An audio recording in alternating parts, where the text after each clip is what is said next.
मराठा आंदोलक मनोज जरांगे पाटील हे आज मुंबईकडे कूच करणार आहेत। सकाळी 9 वाजता अंतरवाली सराटीमधून ते मुंबईसाठी निघणार आहेत। पोलीस बंदोबस्त देखील तैनात करण्यात येणार आहे।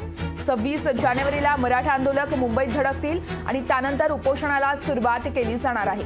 मनोज जरांगे पाटलांचा आजपासून महामोर्चा सुरू होतोय। मनोज जरांगे पाटील सकाळी 9 वाजता अंतरवाली सराटीतून मुंबईच्या दिशेने रवाना होतील। तसेच ते बीड जिल्ह्यात दाखल देखील होणार आहेत। तर गेवराई, पाडळसिंगी, कोलगाव या ठिकाणी त्यांचं स्वागत झाल्यानंतर मातोरी या गावी त्यांचा मुक्काम असणार आहे। तर या संदर्भात संपूर्ण अपडेट घेऊयात। आमचे प्रतिनिधी सचिन बडे आपल्यासोबत लाईव्ह जोडले जात आहेत। सचिन, आपण बघतोय आज सकाळी 9 वाजता मनोज जरांगे पाटील आता हे मुंबईकडे कूच करतील। कशा पद्धतीने नियोजन करण्यात आलंय, का अधिकचे अपडेट आहेत? मनोज जरांगे पाटील यांनी सांगितलेलं होतं की आम्हाला आरक्षण मिळालं तरी आम्ही मुंबईला जाणार आणि नाही मिळालं तरी सुद्धा मुंबईला जाणार।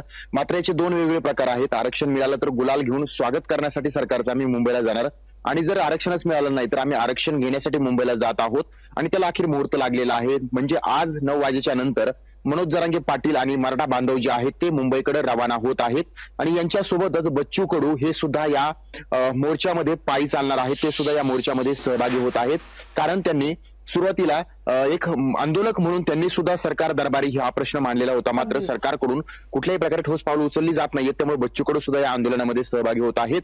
मनोज जरांगे यांच्यासोबत जेव्हा समाज बांधव जो आहे तो रस्त्यावर उतरणार आहे, तो सुद्धा आता संभाजीनगर असो, बीड असो, जालना असो, धाराशिव असो, विविध जिल्ह्यातून जो आहे तो जरांगे पाटील यांच्यासोबत निघत आहे, मुंबईकडे जाण्यासाठी रवाना होत आहे। 9 वाजेनंतर मनोज जरांगे पाटील आणि सर्व मराठा बांधव जे आहेत, आंदोलक जे आहेत ते एकत्रित येत आहेत। एकत्रित आल्याच्या नंतर मनोज जरांगे पाटील काय बोलतात आणि निघण्याआधी त्यांचा समाजाला काय संदेश असणार आहे हे पाहणं तेवढंच महत्वाचं असताना, दुसरीकडे राज्यातील विविध भागांमध्ये मोठा पोलिसांचा बंदोबस्त सुद्धा तैनात करण्यात आलेला आहे आणि हा बंदोबस्त म्हणजे कुठल्याही प्रकारचा अनुचित प्रकार घडू नये यासाठी देखील काळजी घेतली जात आहे।